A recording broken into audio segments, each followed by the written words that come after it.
welcome to Crawlspace. I'm Tim here today with Lance in the Crawlspace studios in Wormtown. Lance, how are you today? Oh, feeling good. It's good to be back here in Wormtown in our safe little confines. Not saying that we were not having a good time in New Orleans at CrimeCon.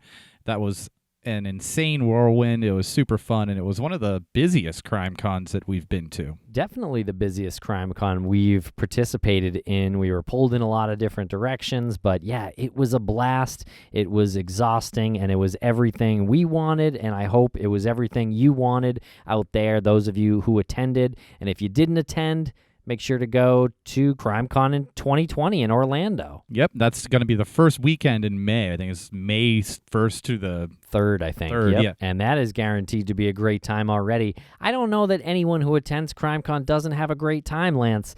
And it's really interesting because a lot of people who hear about CrimeCon, oh my gosh, a conference about crime, they're celebrating murder. Not at all. Anyone who's ever been to CrimeCon would never say that, which is the really cool thing. We were joined by Bruce Maitland, our friend Michelle, Dan, and Bruce's girlfriend, Ruth Ann, in New Orleans at CrimeCon, and they ran the PIs for the Missing booth. Right, and it was so cool to see everybody walking around, strangers, people we knew, walking around with the private investigations for the missing buttons or the wristbands.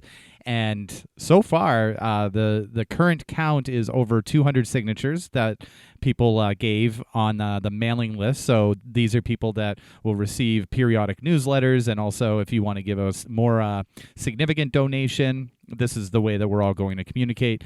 But really, Bruce, Ruth Ann, like you said, Michelle, Dan, these people are friggin' champions. They manned the booth. They were on our panels. Bruce came to the panel and he spoke to the crowd, a very important crowd there at CrimeCon. These are the people that he wants to get in front of. You know, these are the people that if he's trying to raise awareness for Bree's case, for Brianna Maitland's case, and for private investigations for the missing, those are the people that he needs to be in front of, and he knocked it out of the park. Yeah, and I think he really enjoyed himself. And I think Julie Murray, who attended as well, Maura's sister, really enjoyed herself too. And I think they sort of understand what CrimeCon is and how huge of an opportunity it is. Yeah, and like you said before, I think in the beginning, CrimeCon 1 and maybe a little on CrimeCon 2, there was a misconception that this was sort of like a Comic-Con where people went and it was more of a party environment and a celebration. Everyone has fun at CrimeCon, and but there's a bit of celebrating at night. And there is, be honest. Yeah, but I mean, we're not talking people dressing up like Charlie Manson or Ted Bundy. Pogo the Clown. None of that. There's none of that. I know that there was probably a misconception there, but these are people who go and they want to educate themselves. They want to learn about cases. They want to be advocates, and they want to know how to either defend themselves or they want to know about the criminal justice system. There's a ton of things to learn about. And there's just lots of advocates there and family members who are begging for coverage. So when we get the chance to do that, we are thrilled to do it. And here's an example. At our panel that we did for Crawlspace, we had Bruce Maitland. We asked Ottavia Zapala to be on the panel with us. And of course, Ottavia is with the Missing Alyssa podcast, which has to do with the disappearance of Alyssa Turney.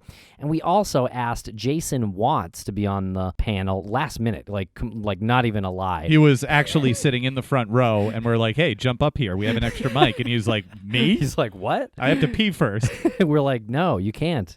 But this is what happens at CrimeCon. So they're up there with Bruce Maitland, and I'm sure from a distance, initially you'd look at that and you'd say, how is this going to work? Yeah, because they're from 3 different cases. Brianna Maitland, Alyssa Turney, and Jason is a champion for Brandon Lawson's disappearance. Right, but the conversation just flowed so naturally. Bruce would talk about one element of the investigation or the disappearance, and Ottavia would jump in with something that was relevant to Alyssa's case, which then, turned into Jason's opinion and how that relates to Brandon Lawson's case. And it really was what initially felt like it could be sort of clunky was a hour-long conversation that flew by.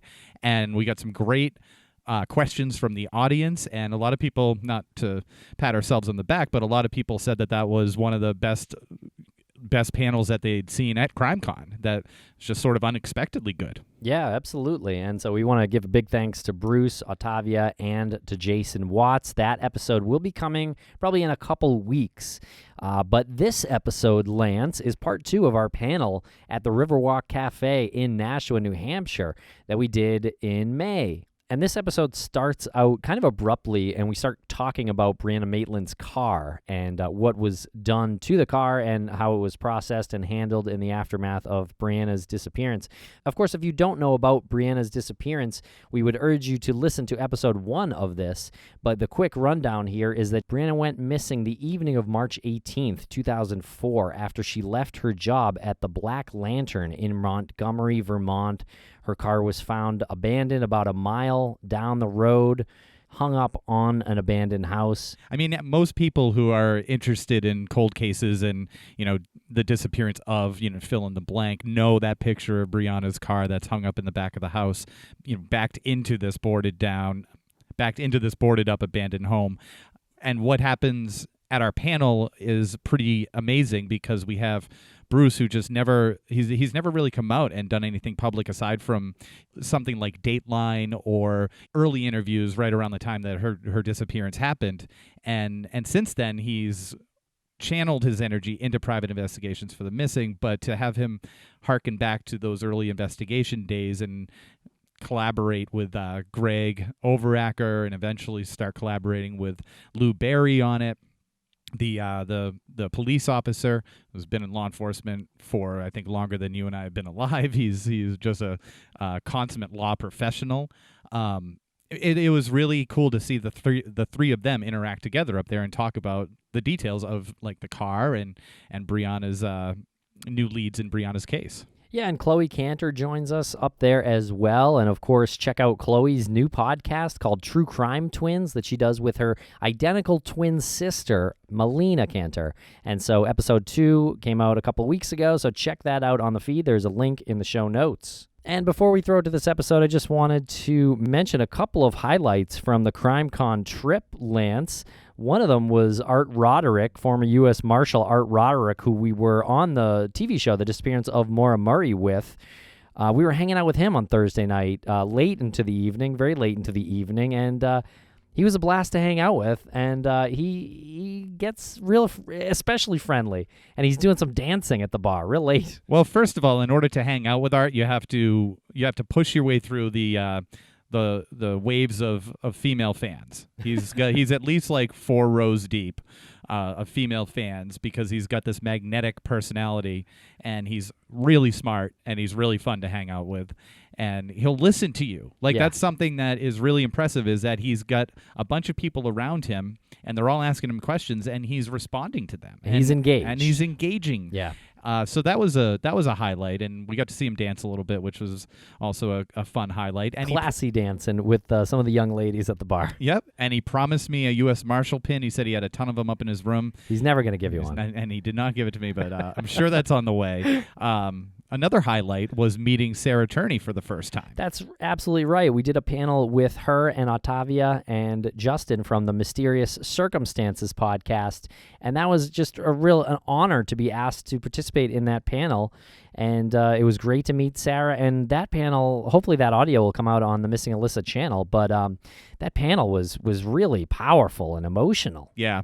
And I definitely fanned out over Sarah when I first met her. And I apologized because I was like, I'm just going to go off right now and you just have to bear with me. But I've never met anyone like her. Yeah. And someone who can openly say, I think my dad did this, and I think my sister was a victim of my dad's abuse, and I'm going to be rallying against my dad, and I'm going to do whatever it takes to get him arrested for my sister's murder. At the cost of her own family. And yet she still has this ridiculously amazing attitude. Badass. Yeah, I think she's very, very smart, obviously, and she's identified her time and place in the world, and she knows how to use her platform. Yeah. And she's using it in the most effective way I've ever seen. Yeah, so check out the Missing Alyssa podcast. Make sure to follow Sarah Turney on social media as well. She's doing a lot of updates. And we hung out with Captain from True Crime Garage and Nick, and we saw Justin and Aaron from the Gen Y, as well as a bunch of other podcasters that we know well and really like. We saw Josh Hallmark from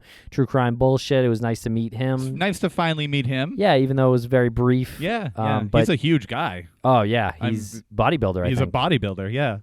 And Billy Jensen. We hung out with Billy Jensen a bit, and one of the funniest moments of CrimeCon was when we were introducing ourselves as Billy Jensen and Paul Holes. The poor man's Billy Jensen and Paul Holes. Well, it first started as we were just introducing ourselves as Billy and Paul, and we were just cracking ourselves up because everyone who we were talking to knew what they looked like. Some of those people didn't know what we look like, but had probably heard of the shows that we do, if not heard the shows. So it was always a big laugh when we did that, and then we posted it on social media that we are the poor man's Jensen and Holes, which I can't move away from that comparison. I feel like we really are. It's a great comparison. We are the poor man's Billy Jensen and Paul Holes in like every way. And you all out there can figure out who's who.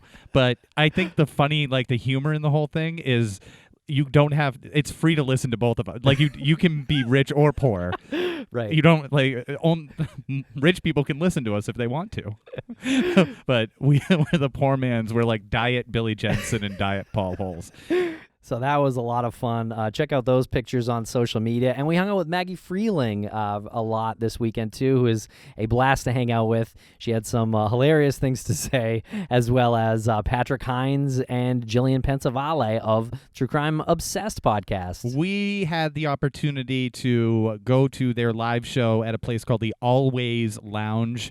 And they sold out the house, and, I'm thinking it was probably like, maybe up to 100 people that they performed in front of. 100,000. 100,000 people. I can't believe how good their show is. They're so funny. I told Patrick after, I said, I don't know. I mean, you obviously have done this show before, but the way you guys play off each other is insane.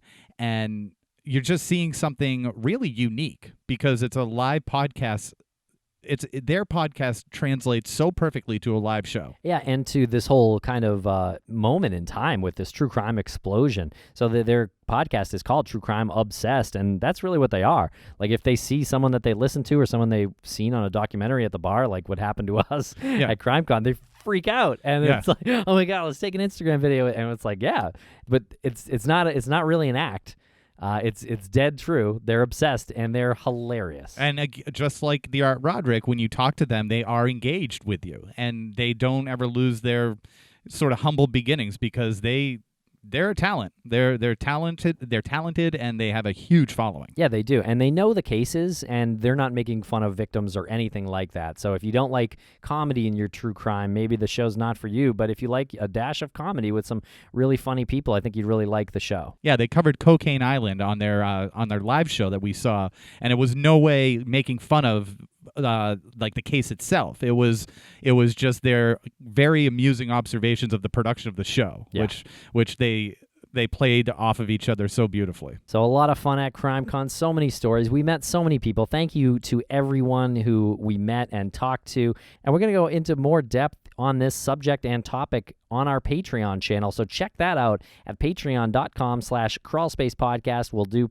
probably 45 minutes on CrimeCon in that episode this week. Oh, yeah. I mean, we have to talk about how we collected DNA with the MVAC. Oh, that was fun. Yeah. How Danelle Hallen and John Lorden, with their snappy dress, they watched our table for a little bit along with Justin and Aaron because we were running around. It was a blast. We had a blast in the VIP lounge with John and Danielle too, but we'll be talking about that on Patreon.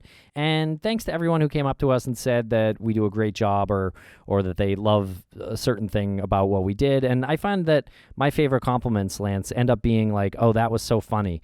Or your Stitcher creator commentary series was cracking me up on my way to work, which was maybe my favorite compliment that we got this weekend because it was kind of unexpected. And I don't know, maybe it's something about me, but I do like when people are entertained and find what we do humorous. And that's why the Patreon thing is really just such a great place to interact with us. So check it out at patreon.com/crawlspacepodcast. podcast. And if you want to check out that creator commentary series, check it out at StitcherPremium.com. Use code FRAMES for a free month. We do a creator's commentary series for Missing Maura Murray, where we talk over every single old episode, or at least the first 80. And the entire archive of Crawlspace is available there, so it's just $4.99 a month on StitcherPremium.com. You get the first month free, code FRAMES. Use it. You will enjoy it. And you get to hear us perform a special kind of torture on ourselves by listening to the old episodes and commenting. And speaking of torturing yourself, you can listen to True Crime Garage's Off the Record show. Yeah, if you want to do a special kind of torture, that's at another level. And Tim, I don't want to forget about Season 2 of Empty Frames, our art heist podcast,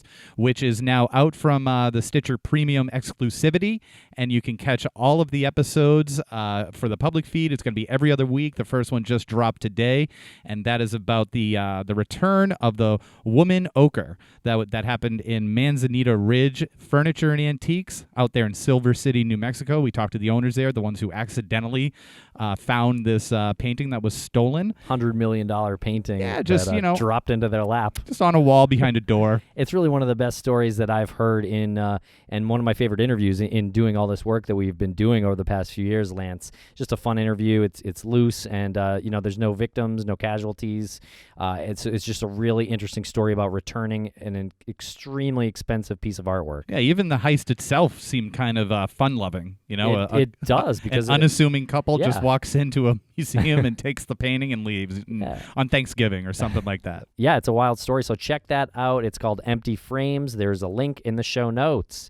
And also, Lance, we are going to do an Ask Us Anything episode for Missing Maura Murray, so if you're into that show, check us out. Email us at missingmauramurray@gmail.com. You can ask us anything. We will answer it as openly and honestly as possible, and that extends to Crawlspace, too. If you want to ask us anything about Crawlspace, feel free to shoot that over to crawlspacepodcast@gmail.com or missingmauramurray@gmail.com, and we will answer it on the air on Missing Maura Murray in the upcoming weeks. That's a long overdue thing to do for our episode and Ask Me Anything, and we're happy to do it. It's going to be fun, but we can't answer investigation stuff. We know something that the public shouldn't know. That's the only stipulation. So thank you very much for listening. We hope you enjoy part 2 of this Brianna Maitland panel with Bruce Maitland, Greg Overacker, Lou Barry, and Chloe Canter from the Riverwalk Cafe in Nashua, New Hampshire.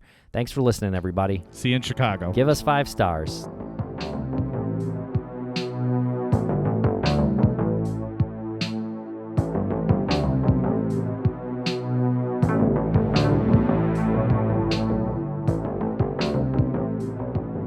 What about an accident recreation or anything like that? Has there ever been any thoughts on that? Once the car goes to a tow yard, and then there's contamination after that. People go in there. Yeah, you do a reconstruction at the time. It's kind of hard to put one together. Unless, there's some forensic evidence, there's skid marks or something. In this case, there was just a few marks in the grass. Yeah. Mark on the foundation where the bumper had hit, and that's about it. So. Okay. Yeah, and you mentioned forensics. Do we know that there's any DNA found in the car or anything potentially belonging to the perpetrator? Yeah. How much work has been done inside the car? Yeah. From the photographs, it appears as though they've taken upholstery pieces or whatever, and they have said that there's been DNA, but the relative worth of that is, you don't know. Yeah, the car had been processed, had been released to the Maitlands, it was on their property, and eventually Bruce junked it because it was hard to look at, but it had just been sitting there for a long time. Anyway, they came and asked if they could look at the vehicle. And they took some pictures, and they opened the doors, and there was still tape on there from print. They were collecting prints and left the tape there with full prints. They took the prints, they took the tape, and years later, I have to think of what year this was, I had him on the phone, and I said, "Are you telling me you have prints from that car?" He said, "Yeah." I said, "Give them to the state police," and he did. He drove them to the state police and turned them in. Why they weren't originally lifted, I don't know. Well, they may have been, because sometimes when you lift prints, you can do it more than once. Okay, You lift it and do it again? You can lift it, and there's still residue there, and you lift it again. So it could have been, they could have taken a print, and then The secondary? the secondary looked at it and said, "Nah, we don't need it." I mean, that's a possibility. I don't know that's a fact, but that's a possibility. And that's one of the changes they also made is kind of a result of Brianna's case. The state police is that, you know, they said that if they had one of the things that they would do over again was that car should have never left the police impound lot because of the advances in DNA testing and different things like that. He said It was now never actually whenever happened. we have a case like that where it's unsolved, that car will never leave the lot. Right. It's always going to be available, and so. They still have Maura Murray's car, right? New Hampshire State Police do. It's out in the elements. Yeah, that is accurate. Yeah. But theoretically, if there's DNA in the car potentially from a perpetrator, and they are able to find someone who maybe confesses, or there's some direct line there, and that person's DNA was found in her car, but is not a friend of her or anything like that, that could be a good direction to go in, right? Is that a possibility? Yeah. They don't release what it is. It's possible. We don't know what it is, but you know, it may be valuable. It may not. Just because the person's DNA is there, not necessarily mean they committed a crime. If it's someone who said, I don't know, Brianna Murray, Brianna Maitland, I've never met her before, I've never been in her car, and their DNA is there, certainly it's going to make them a suspect. But if it's someone that had legitimate access to a car, which she had many friends up there, and she would drive them and everything, so the value of it is questionable until you get a suspect. Is that enough to arrest someone, though, if they said that they've never been in that car and their DNA was found there? Yeah, I would say that's certainly going to give you some probable cause. Whether it's enough to convict someone or not, it depends. But I think you need some more than that. I mean, it's not like you have a definitive crime scene where their DNA is there. This is a car that was involved in an accident. We don't know what happened in that car, if anything. Nothing might have happened there. So the value of DNA at a crime scene, certainly, if you find a victim and there's DNA on the victim, that's a lot more valuable than having it in a vehicle that someone may or may not have been in at some point. What do you think, Chloe? I was just going to say, I think it's really hard to determine the significance of something. I mean, she owned that car for a long time, and that car was passed down, right, Bruce? That's correct, yes. So it wasn't a brand new car. It would be difficult to determine when that DNA was left and to ascribe any significance to it. Like Lou was saying, if it's on a body, if it's under someone's fingernails, it's a lot clearer what that could indicate. Right. And we don't know what happened at the scene. We don't know if that had anything to do with it. Well, I guess we could talk a little bit more about how the car was left. I mean, the pictures that are out there, both doors are closed. How it was discovered was different. Did somebody dump it?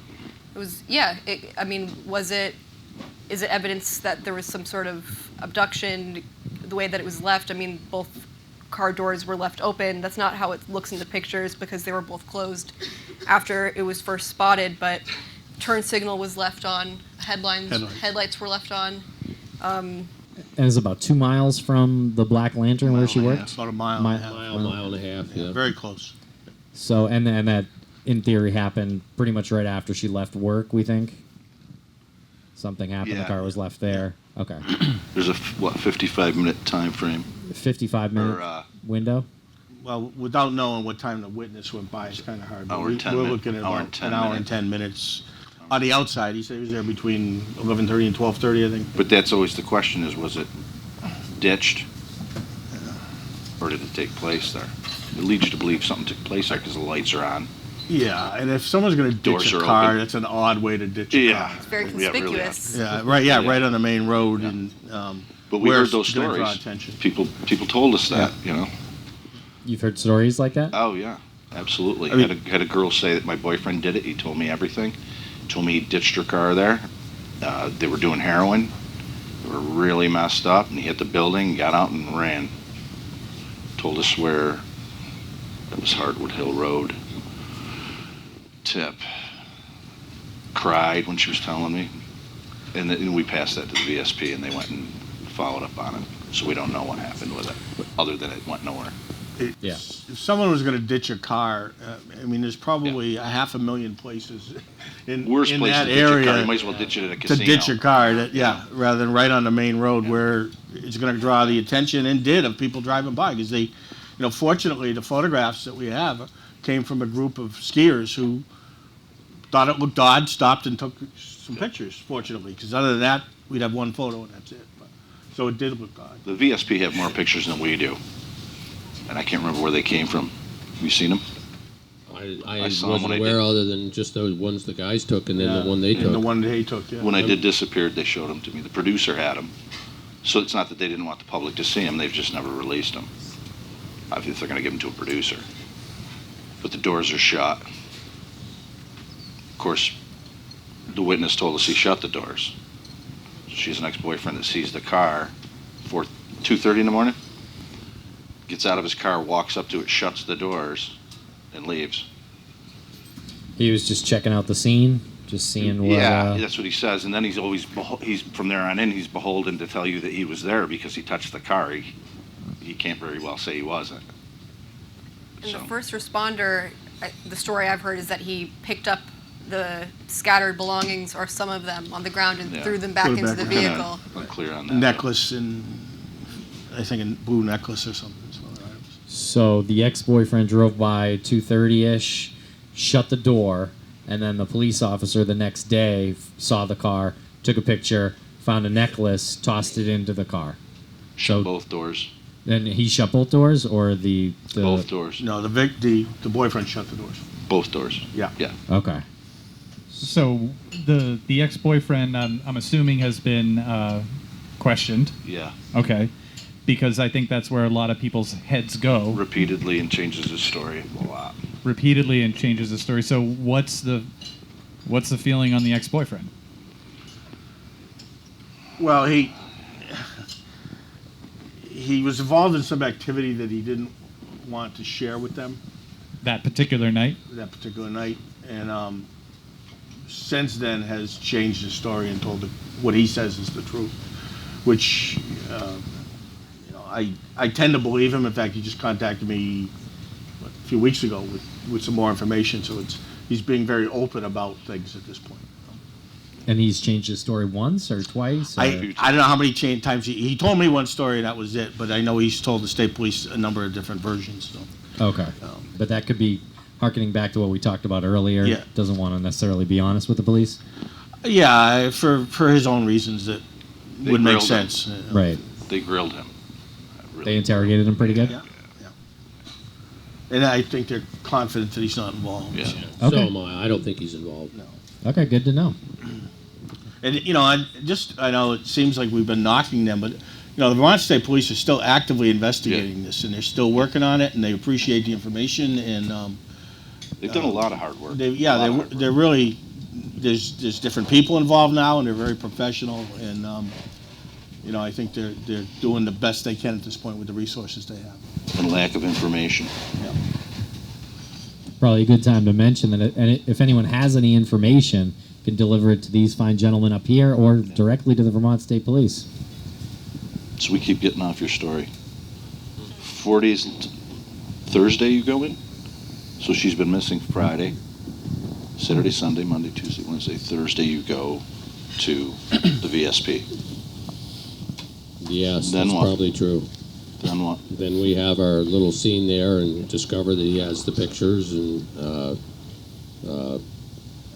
my son and I go out to the place where the impound, where the record company has the car, and we asked about the keys, and the record guy says, well, there never was any keys. First they said they had them. Yeah, first they Yeah. did, but then they said no, they never had There them. wasn't any in the car. So at that point, I didn't know. I knew at that point that no one had ever looked in the trunk. So, a crowbar and, yanking on it there, and a few minutes later we opened the trunk. And that was one of the hardest moments that I can remember, because it's like, oh my God, what if somebody just threw her in the trunk and no one's even checked, Yeah. So, but, thankfully she wasn't in there, but that was a very tough moment. You think about the car being backed in like that, and she's taken in haste, and the lights are on, blinker on. So you think she's pulled from the car in haste. Why aren't the keys in the ignition? where the keys. So people went up and searched for the keys with metal detectors, never found them. So. Never found the keys. Wow. And that's the only other thing besides her that's missing, right? Is her Yeah, keys. she didn't have a cell phone that we know of, right? No cell phone.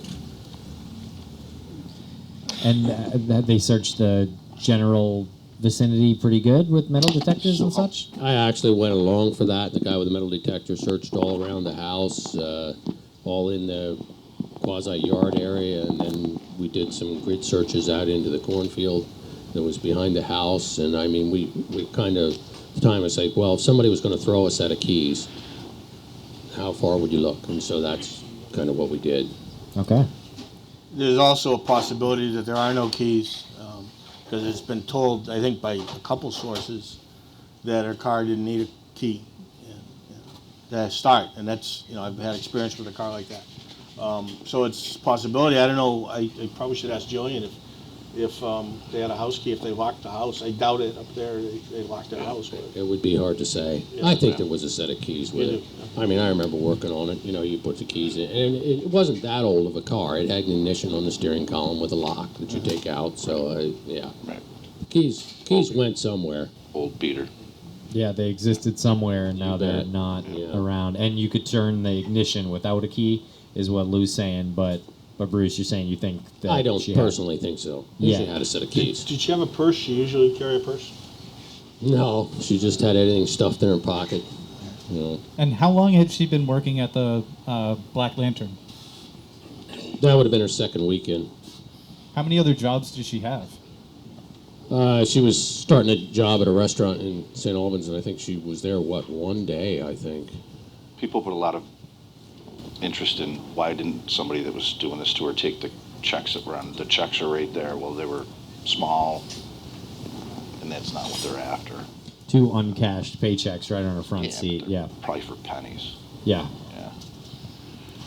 Yeah. There's a story about Brianna talking to somebody in the parking lot of a store after, and almost getting a warning. This is becoming sort of folklore. What's the background with that? And does everybody know what sort of the basics of this story? That derives from a tip, and a Okay. guy told us that. And how do you explain that? His tip had a lot of what you would consider for good possibilities and truth, and he named names, and he went into a lot of detail and stuff like that. But a lot of it was bullshit. Yeah, I don't And put any credence in any of that. And Okay. but that's what he None of it. said, and he named the Yeah. person. We don't know He that. named about 8 people. And I think he said that because he saw the show Disappeared, and Kelly said, didn't she say that in there? That Brianna had left and come back kind of nervous and stuff. But Bruce chalks it up as to maybe she went out and had a cigarette and didn't want her mother to know. It could have been something Right. that simple. But yeah, that has turned into a huge thing.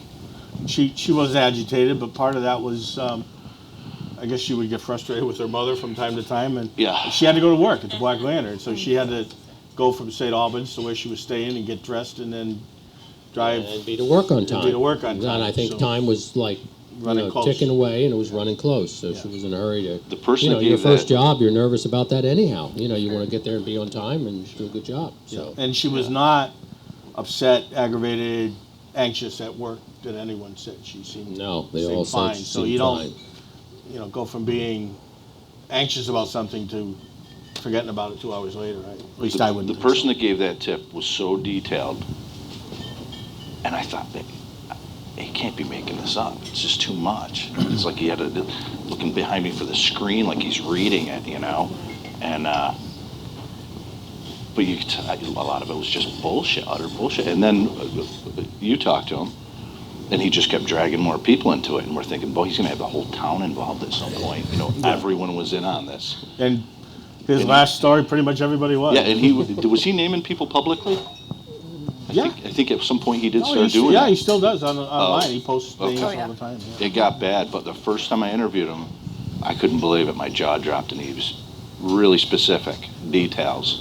I mean, right down to getting morbid and the whole story. And the people that he said were involved were people that, well, a lot of that came from the rumor mill, but he just endorsed it and really got theatrical with it. Well, he had a little run-in with the law up in New York and got sentenced on I think a cocaine charge. So while he was incarcerated, I figured it was a good time to get a hold of him because he wasn't going anywhere. And I contacted him, and he agreed. I said, will you give me a statement and write out what happened? He said, sure, but I need money to buy paper and a pen. So I sent him some money, and then he sent me about a page and a half, and he said he ran out of stamps or something. I don't know. So he's looking for more money. And I said, well, why don't we hold off on that? And as soon as he got released, that was the end of the communication. When I was interviewing him, he was sitting in a chair, and he had a table next to him like that, and it was completely covered with prescription pill bottles. And he's talking In to me, whose and name?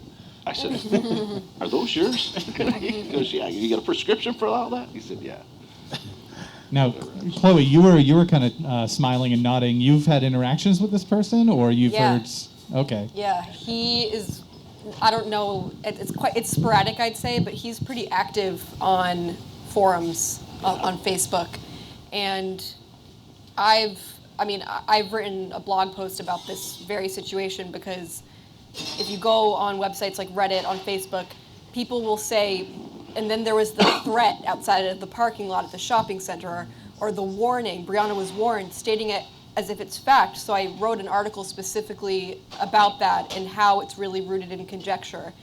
And so when I don't really do this anymore as much because it really ends up just making you a target, but sometimes when I would see it going on, I would say, well, actually, this isn't really a fact.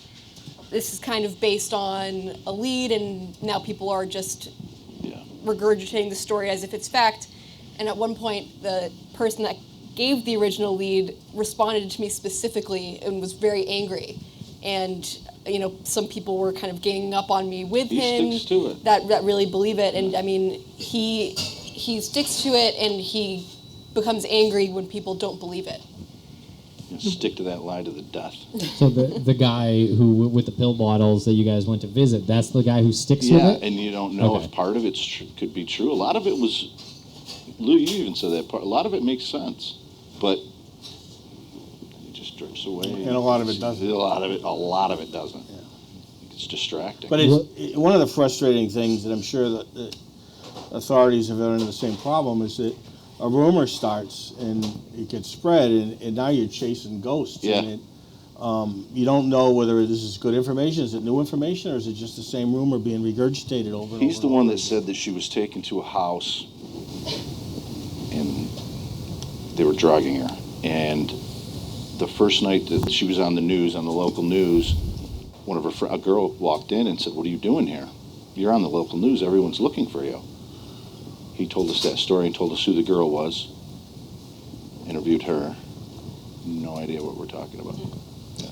Okay, yeah, that leads me to the question about the person who apparently told Brianna, allegedly told Brianna about this threat that night. Has that person been talked to about that moment? Is that something that person can confirm or deny? No, I questioned him at length, and it is just you're talking about what would I be doing in St. Albans at 1 o'clock in the afternoon? I mean, and it's true that St. Albans is 25 miles away from. About 20, 25 It miles. happened to be in a shopping plaza that she and her mother happened to be at the same time, and he just happened to warn her, and then, according to the story, was at the scene when she got abducted. Right. So he warns her, and then he shows up. He told me he wasn't there. Well, since then he said he was. Yeah. He told me they took her to his farm afterwards. And it just doesn't make sense. It's a lot to. It's always amazed me that how many times that people will just kind of insert themselves. Yeah. I mean, that's just caused so much extra time and trouble and hassle, and some of it is like innocent assertions. I mean, two people are talking in a store, and one of them says, "I know what happened to that girl," and then the third person hears it from the aisle over, and they're calling and telling you.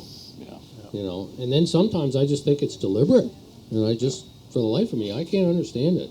I really, why would you want to come forward and put out false information? Well, I think that's a good question for if you get into the psychology of it, Chloe. Why do people insert themselves in these tragedies? my first thought was the drama. I mean, it just depends on how rational that person is.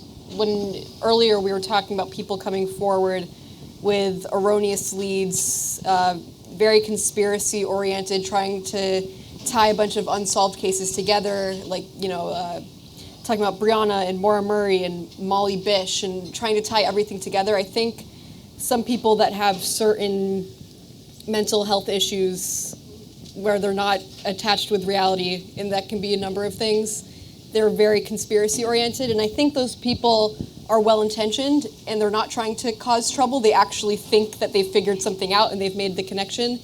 I think other people are looking for drama and are harmful when they're just inserting themselves and wanting to speak to Bruce Maitland directly and say things. I mean, is there a lack of empathy and compassion about how false hope and false information must make someone feel, or is there just a complete reckless disregard of it? I think people come from a lot of places. Yeah, some of them, they honestly want to help, and they think that they know something that we should know. And we just got a call 2 weeks ago from Canada. I got some information from a woman, and she was convinced that this individual up there who has killed 3 women and is serving life in prison was involved in...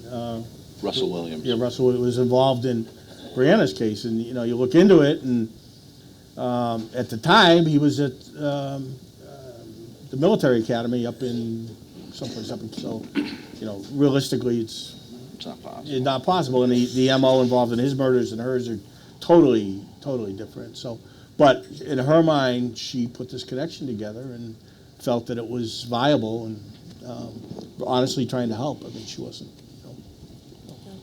Okay, I wanted to circle back about the Black Lantern. How many people knew that Brianna worked at the Black Lantern? It's a point that Lou brought up recently, is that not a lot. But you lose focus on that because you just think that people knew she worked. Well, they didn't. She just started the job. She'd kind of had some problems with some friends, so she kind of wasn't with that group anymore. And we don't know. One thing that became noticeable right away is she kind of had 2 separate groups of friends and they didn't mix. And she had drifted away from one group to the other group, and then there was the infamous fight, and she was kind of on the outs with that group. So she was just kind of on her own there for a while. And talking to the people, the number of people that knew that she was working at the Black Lantern were pretty small, which indicates if someone did know she was there, then that limits your suspect pool, or it was a random thing, and or someone affiliated with the Lantern, so as a customer or whatever, that knew she was there. So it's, I think it's important to note that kind of eliminates a lot of potential suspects. You just mentioned the infamous fight. Is that something that is still a viable avenue to go down if you're looking for answers, or is that something that's been dismissed at this point? And anybody who doesn't know what the infamous fight is... There was a jealousy issue between one of her friends and Brianna. She felt was trying to, get involved with her boyfriend or whatever. And they were at a party one night, and she assaulted her, and she was charged, I think, criminally, and ultimately the charges were dropped because Brianna went missing. But realistically, I don't see that there's any real. That's another bias you can look at, where people go back and see these things and go, this is connected to this. And it doesn't necessarily. I've interviewed her. I think Greg, have you talked to her, Keely? No. Oh. Actually, she was supposed to call me this week, and she didn't. Well, I went out and sat down with her in the living room where she's living now and talked to her for a while, and I was pretty well convinced that she's... Yeah, she's talked to the police. Yeah, she is nothing... She's been in and out of trouble. If she'd been in and out of trouble to the point where if she wanted to get out of that trouble, she could give up information, and it would have helped her a lot. Yeah. Yeah. So she was charged with assaulting Brianna? Assault battery, yeah. Okay. How old was she when that happened? Was she 17? 17. Okay. Yeah. 16, 17, 18. Yeah, about the same age. All around the same age. It was just weeks before. And what, Lou, made you sure or pretty sure that she wasn't involved? Just, by talking to her, listening to her story, and, there may be some things she's not being 100% honest with about, but that's, conjecture. But she's willing to talk to anybody. Yeah, she will. She mentioned coming on your show. She said, I'll talk. Yeah. Let's get her on. Where is she? Yeah. Come on up to the stage. Chloe, get on it. But Make it there is a possibility that always you can't really just 100% discount anything. That there was some connection there, not necessarily that she did it, but I don't really think so. Yeah. She talked to me on the phone for about 2 hours, and something interesting, she said that people anonymously in the past on Facebook have reached out to her trying to provoke her, will send her pictures that they found on MySpace of her and of Keely and a man and say, oh, you know, like Brianna wanted your boyfriend and it's a different person than that person, but they're trying to provoke her to get some sort of answer. So it's interesting when the public kind of makes their mind up about something and tries to take it into their own hands. You said that it's kind of a logical... It's an easy trap to fall into when you look at what happened in the few months prior and you go, this had something to do with it, or this had something to do with it, and you can come up with 10 of them. Everybody's life is like that. And what's your read on her involvement? I mean, I'm not a private investigator, but I felt like she was forthcoming with me. Yeah, big time. She told me a lot of things about her own life. I mean, I took notes throughout the entire interview, and I was very surprised with how much she was willing to share with someone that she had never met before. She was just very forthcoming and it was kind of like an endless stream of thoughts. Like I really didn't sense that there was much of a filter there. I felt like she was being honest with me. One thing people tend to forget sometimes is that all these people that are named as, you know, being suspects, 99% of them aren't. I mean, There's there may be nothing. one that is, Nothing. but the rest of them are tired of being accused of being Yeah. involved if they're not involved. You imagine that yourself, if it was someone you knew that went missing and they're pointing their finger at you and you're not involved. That's the issue with the show Disappeared when they focused on two people for the better portion of the show. I thought, man, how can you name someone like that? It was because they were named prior, right? Because someone put them in the newspaper and said their names publicly. It seems like they could have some kind of lawsuit from that. Yeah. Well, how do you deal with that as an investigator and as a parent when you have a network that can provide so much coverage and so much exposure, but then you know they're going to put some sort of twist on it where it has to have this dramatic flair. Well, they were that part might- of the story. I mean, they are part of the story. Of course, Yeah. of course. They But knew Brianna and had some legal trouble. Yeah. And they were bad guys. I mean, Yeah. they were there, but And frankly, still are persons of interest. Yeah. I mean, they never really have been eliminated as persons of interest. yeah. I guess my question is, does the negatives outweigh the positives in that situation? Like, you know, there'll be some collateral damage with the actual story, with the actual case, Yeah. but the name's out there and the awareness is out there. I don't think they knew how to tell the story otherwise. Yeah, I think with Disappeared, it was probably just convenient that there were names out there. And that all comes from Hank Albarelli's articles. Yeah. Originally, Hank wrote 2 articles, and that's what was in them. Yeah. And he did a great job because he followed Ramon Ryans down to Burlington. No one else did that. The police didn't do that. And then Ramon Ryans' girlfriend gets murdered, and he split after that. And they- Ramon Ryans is not in this room, right? Yeah. Okay. I'm sure he wants to meet me. And the VSP put him on a most wanted list. They wanted to talk to him bad, and marshals picked him up in New York City and brought him back. And they talked to him. They did their job. I mean, they just didn't know he had skipped town. I don't think they knew he went down to Burlington, and he wasn't there long. Right. Well, I don't think he necessarily skipped town. He moved. Yeah, He had a trial date. Everyone He was had a trial date. Oh, coming that's right, up, he did, And didn't he he? never showed up. Yeah, So yeah, at that point, he had a warrant out for him. failure to appear. Yeah. Yeah. But Jackson left town. He left the state, right? Yes. Yes. About a month after. Okay, well, I got the notice from our guy back there that we have Yeah. just a few more minutes, so maybe we should do if anybody has any questions, we can do this for the next 15 minutes, right? Some questions? Okay. I have a question. You said the boyfriend drove by her car 2:30 in the morning. That's correct. That's what 2:30 he in the said. morning, right? He said 4:30 initially, and then All he right, said 4:30. 2:30. Okay. Gets out of the car, shuts both doors, picks up all her stuff on the ground. No. No, He didn't pick up anything. The trooper picked the stuff up off the Okay. ground and put it in the car. But the boyfriend shut both doors. That's what he said. Okay, so Did the boyfriend report the car being missing in an accident? No. So Well- why didn't he do that? He was doing drugs pretty heavily.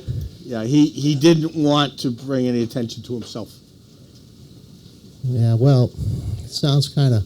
Yeah. I mean, why would he shut two doors?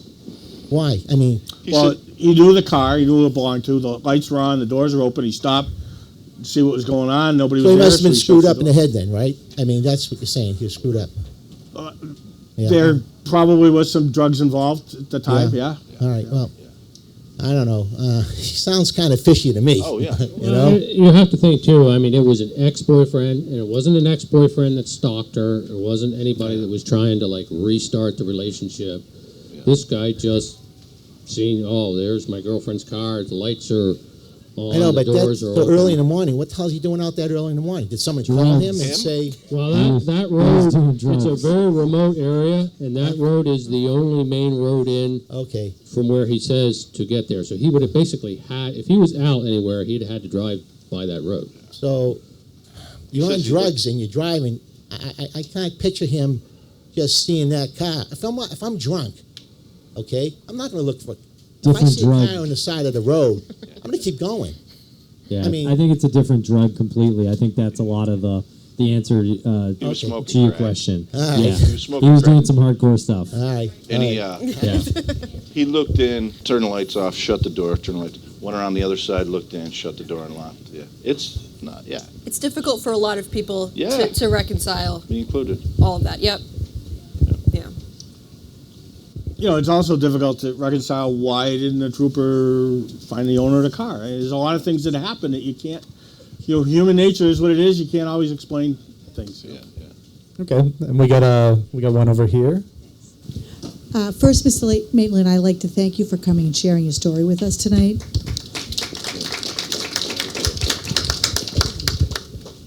I have two questions somewhat related. Early on, the PIs mentioned leads coming in daily. I wonder if you could share some of those, because I'm interested to know that leads are coming in daily so many years later. Initially. And then also, I'm wondering, are the PIs obligated to turn over leads to the police? Like, can you not follow up that yourself? Because if things are falling on deaf ears or things aren't moving as quickly, could you guys not move things on a little bit more quickly? Greg would never follow up on something on his own. I'd rather do it myself, and I will do it myself. And then if I get any information, that goes to them.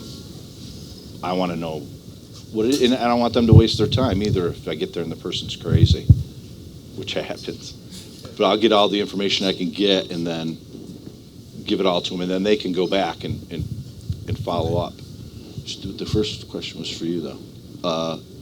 A lot of tips came in initially, daily, Yes, daily. of random. It was, yeah, very, very, people would just call and said, you know, I heard Brianna was this, and I heard, you know, I mean, it's just, Stuff you I never can't wanted to remember, mention. and some of it was, I mean, you know, I remember the first tip that came in. It said, you know, we're so sorry. We heard your daughter is, you know, was killed and chained to a tree out in the woods. You know, so that was the first tip. That one I don't, you know, I won't ever forget. Over the years, the stuff that, you know, And- eventually that he has told me is just heartbreaking, just the It's tips. just crazy. And people, you know, I mean, the person that called in that tip heard the rumor. You know, you can't fault them for calling in. They were calling in to offer condolences, figuring it was true. Yeah. You know, so, and, you know, then there's tips of, well, I heard she was here, and I heard, you know, she was, the tip at the house they raided that the Ryans and Jackson were at. I mean, we got the tip there, too. Someone called in and said, Brianna's being kept in the basement under the floor of that house. In the root cellar. And, you know, so there's... Which I always thought that the person that called that in was anonymous, referred to a root cellar in Ryan's house. And I always wondered if they assumed Ryan's house was Ellen Ducharme's house, because I was in Ellen Ducharme's house and she had a root cellar. That house didn't. But they were connecting it to Ryan's. To answer the second part of your question there, Greg and I probably talked what, 2 or 3 times a week. Yeah. Anytime new information comes in, we'll talk it over. What's the best way to do it? And you know, most of the time it's something you can look at and then dismiss. And when we get something that you can't dismiss, you know, we work on it, and we get to the point where we talk to Bruce and say, Bruce, this is what we got. Do you want us to continue, or do you want us to turn it over? We're working for Bruce. And, you know, we just had the last real solid tip that we had. We talked it over back and forth. Do we want to go talk to this guy, or do we want them to? And finally decided under the circumstances it was best to turn it over, so we turned it over. And there's that fear, too, that you're going to go talk to this person. Not that you're backdooring the state police, but you're going to go talk to this person, you're going to walk away and hear a gunshot. Yeah. And then you've screwed it up, and that person's gone. In that case, you want the police to handle it the way they want to handle it and do it correctly the way they want to. If it gets that temperamental, it's going to them, and they're going to do it. And we went back and forth on this, how many times? What we should do, what's the best way to do it. So when in doubt, give it to them. Yeah. I guess my question is, when, as a female, it's hard to not be emotionally involved in something, even just listening to the story and following the case. It's really hard to not be emotionally involved when you're listening and like catching up on things and paying attention.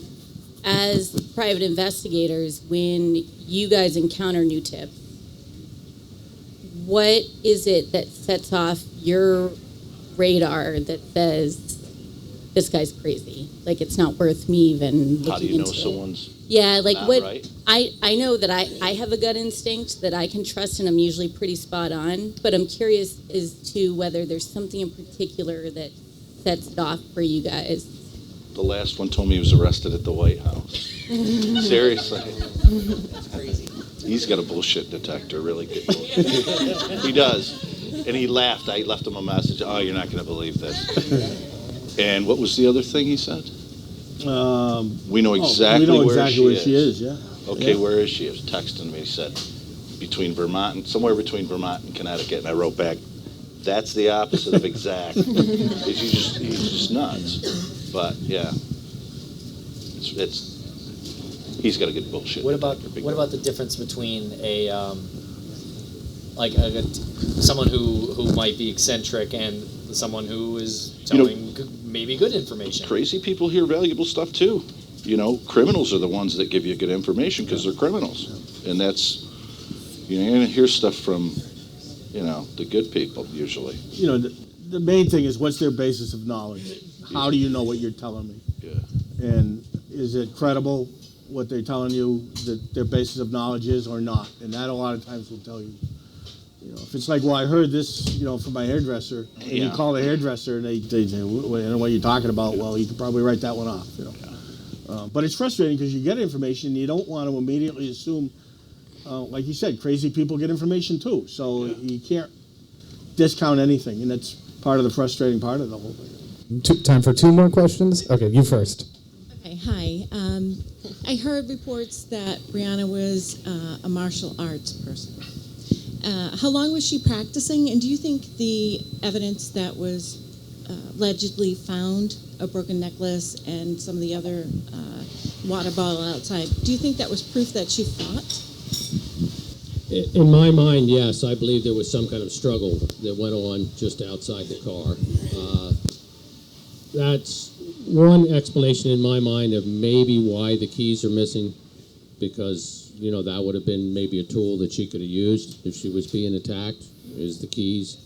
Brianna spent probably about 6 months in Brazilian Jiu-Jitsu, which I would go to and watch sometimes. And I honestly have mixed feelings about that, because although she learned some basic self-defense, she went there and there was a lot of people there that were bigger than her, and they would have testing and she would be able to flip them and do this or that, but you didn't. In a real life situation, I think what it did is it gave her overconfidence that she could handle herself against someone larger and stronger. That stuff means her. Nothing if somebody's 30 pounds heavier than you, or has a gun, or has a knife, or has a club.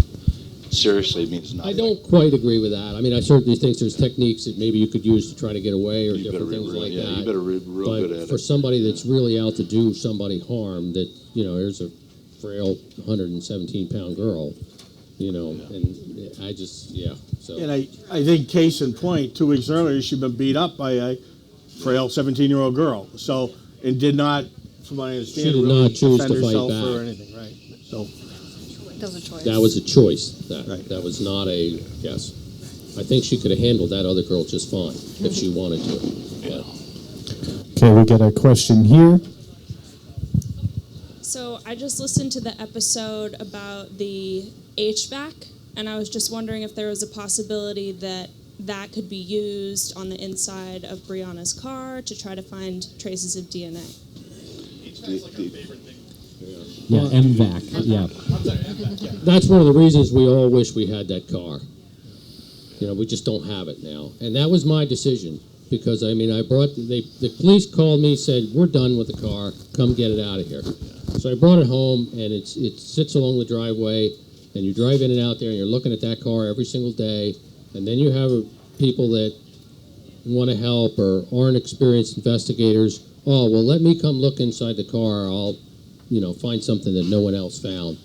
And you get to a point where it just drives you crazy to see that car sitting there.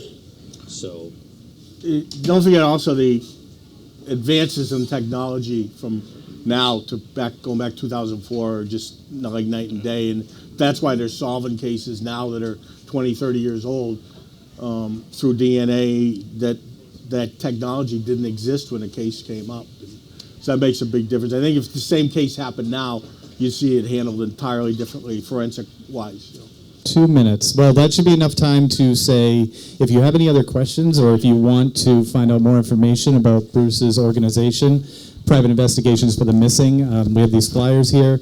It's investigationsforthemissing.org, and the email address is on there. There's a GoFundMe that's associated with that, and it is a small charity that you can give to, and any amount counts. Any amount will equal up to something that will be hopefully at some point significant for what they're trying to do.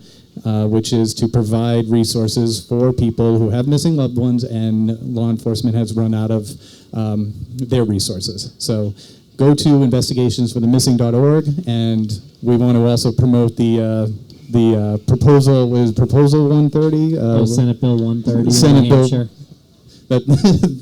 Go with that. Yeah, Senate Bill 130 aims to provide more resources to the New Hampshire State Police Cold Case Unit. So that is pending now, apparently, and hopefully is going to get voted yes. And that's something that can happen in every state, if I'm not mistaken. That's something if you are to lobby your particular state government, they can get something in place where more resources can be assigned to cold cases. So everybody asks, what can I do to help? So we have investigationsforthemissing.org. Again, any questions, just email. There's also the GoFundMe. All right. Well, thanks for bearing with us through some technical stuff, and thank you very much for coming out. Thanks a lot.